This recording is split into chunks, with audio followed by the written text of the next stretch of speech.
Once upon a time in India, there was a king named Revata. He had a daughter named Revati who was accomplished and beautiful, owing to which she couldn't find any suitors equaling her worth. Not to mention, the stories depict her to be quite tall than most human beings. To find a suitable groom for his daughter, King Revata takes his daughter to the Brahmaloka to seek Brahma's blessings. Upon reaching there, they find Lord Brahma spectating a Gandharva musical ceremony. So the father-daughter duo decide to wait until the ceremony is finished. Once the ceremony is finished, they approach Lord Brahma, who asks the king the reason for his visit. King Revata reveals the cause of his visit and requests Lord Brahma to help him find a groom suitable and worthy of his daughter in all aspects. A perplexed Brahma asks the king if he knew how long it has been since he has left his home to the Brahmaloka, to which the king casually responds by suggesting a time total of around 45 minutes. Lord Brahma laughs out and educates the king as to how long the time has actually taken since he has stepped into Brahmaloka. Brahma says that just for a brief amount of time the king and his daughter have been here, a total of 27 Chaturyugas have passed on earth, and that 28th Chaturyuga is currently ongoing, with the Dwapara Yuga nearing its end. And saving the best for the last, he also informs the king of his wise decision to bring his daughter along because his entire family had been dusted ages ago. So what did Lord Brahma actually mean?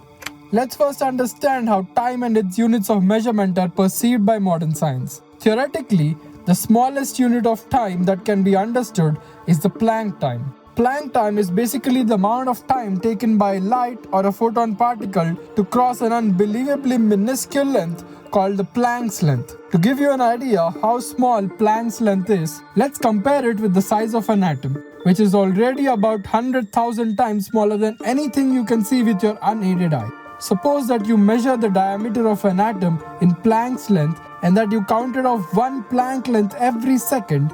To measure the atomic diameter in Planck's length would take you 10 million times the current age of the universe. That's how small a Planck's length is.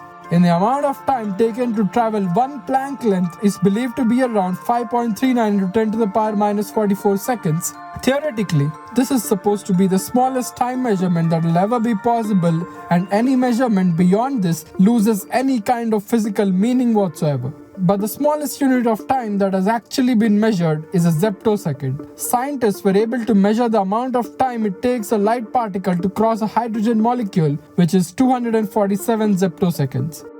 These units, defined by modern science using the current technology, are used in our daily lives in one way or the other, some more often than the others. There is a certain level of significance and meaning associated with each measure, like the time taken by Earth to complete a revolution around the Sun is termed as a year by modern science. But it's important to give credit where it's due. While modern science with all the technology have come up with these ideas in the last 500 to 700 years, ancient Indians came up with similar ideas long before that. In fact, Rig Veda and Yajurveda were believed to be around 10,000 years old, and these books spoke about celestial bodies and the measurement of time extensively. In fact, this is how time measurements were done in the past by ancient Hindus. These people had a well-established way of counting time from the smallest unit to the entire eternity. The time measurements start off with a unit called Paramanuvu all the way to an year.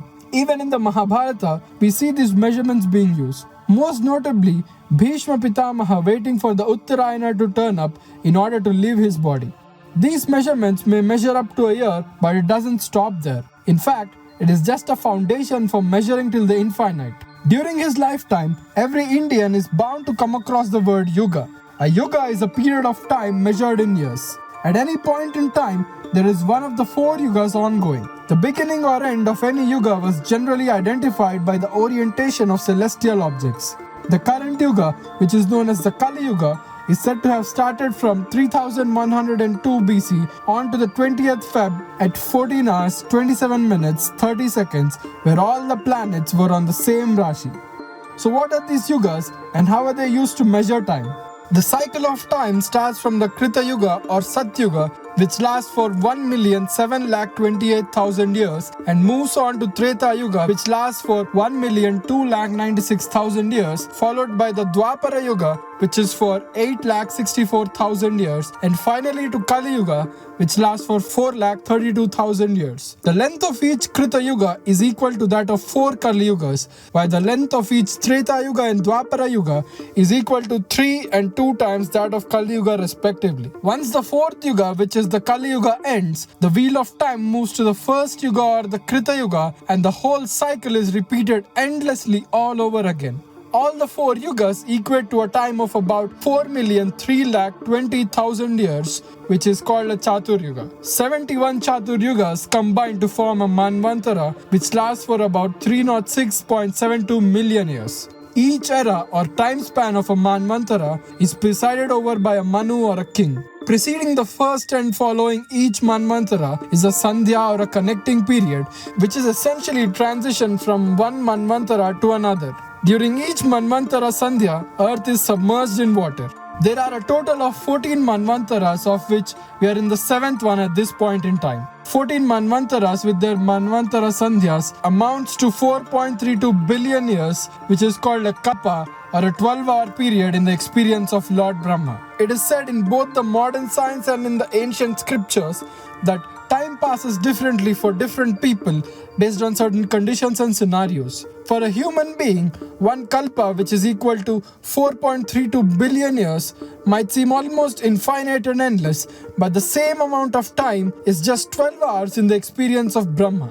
Lord Brahma has a lifespan of 100 years, of which we are currently in the 51st year, 1st month of the 12th, 1st kalpa or day of the 30th, 7th Manvantara of the 14th, 28th Chatur Yuga of 7, and Kali Yuga, which is the 4th Yuga. While each 12-hour period in Brahma's day amounts to one kalpa or 4.3 billion human years, each kalpa is followed by an equal 12-hour period known as pralaya or destruction of everything in the cosmos. And this 24-hour cycle of creation and destruction continues for his entire lifespan. Each day in the life of Brahma would add up to 8.64 billion years, which includes the 12-hour of creation and destruction equally, while a month would add up to 259.2 billion years. 12 months or a year in the life of Brahma would add up to 3.1 trillion solar years, and 50 years in the life of Brahma would be a total of 155.52 trillion solar years. His entire lifespan of 100 years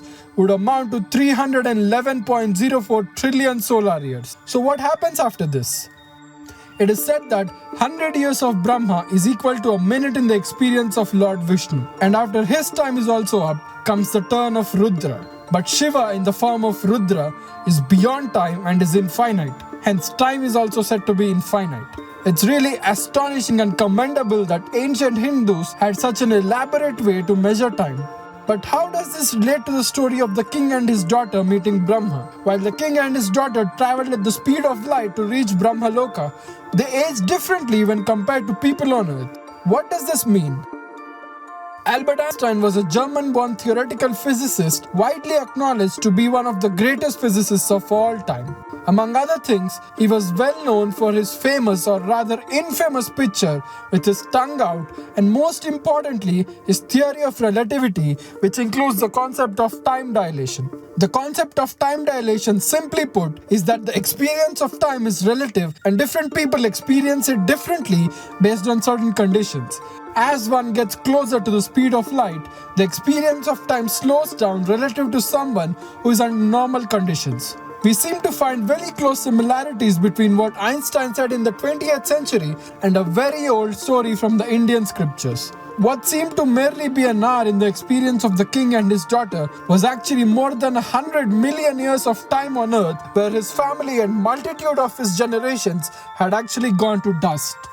So how did the Indians understand and comprehend these concepts of space and time before they were even invented? You can call me biased, but this story is a very clear proof of knowledge of time dilation in ancient India. might be in a rudimentary way to what we have in the present day and age, but nonetheless, the concept was very much in existence in the ancient times. With this in mind, let's revisit the story once again. Brahma, amused by King Revata's lack of knowledge about the concept of time, reveals to the perplexed king that just for a brief amount of time the king has been here, a total of 27 Chaturyugas or 116,640,000 years have passed on earth, and that 28th Chaturyuga is currently ongoing with the Dwapara Yuga nearing its end, which meant that the king had no longer had a kingdom to rule and generations of his lineage have already been dusted off the face of earth.